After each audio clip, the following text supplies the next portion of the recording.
Christophe Béchu espère ravir la mairie d'Angers à Jean-Claude Antonini, en place depuis 1998. Le président du conseil général de Maine-et-Loire a reçu le JDD.fr dans son bureau départemental. Il y a 32 ans, l'ancien avocat parie sur le renouvellement de la politique angevine.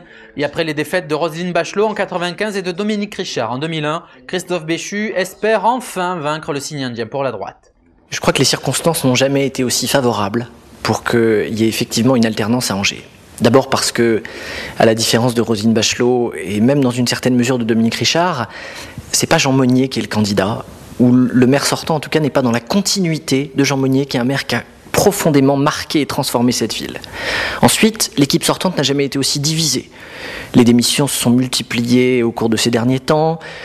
Beaucoup se sont exprimés sur l'autoritarisme du maire sortant. Il y a des lignes de fracture, il y a des fractions qui sont apparues et qui sont extrêmement nettes. Christophe Béchu, pouvez-vous donner 3 bonnes raisons aux Angevins de voter pour vous?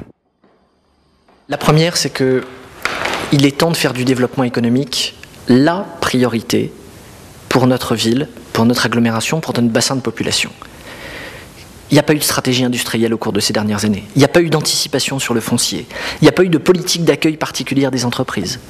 Bilan, on se retrouve à avoir un tissu d'entreprises beaucoup plus faible que les villes de même taille. La deuxième raison, c'est qu'Angers est la 17e ville de France et que personne ne le sait. On est dans un anonymat, dans une sous-notoriété, dans une absence de rayonnement qui me préoccupe. Puis enfin une dernière raison, les slogans ont remplacé le volontarisme. C'est vrai, dans le domaine de l'écologie ou de l'environnement, Angers se décrit comme étant la capitale européenne du développement durable.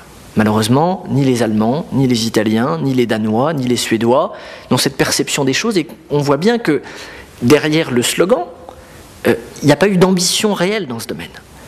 Moi, je propose que ça devienne effectivement une ambition, parce que je considère que c'est un bon positionnement, mais qu'il y ait des actes qui aillent derrière. Christophe Béchu, est-ce que vous ressentez une pression particulière après les propos du président de la République qui veut faire d'Angers une ville test pour la droite, pour ces municipales?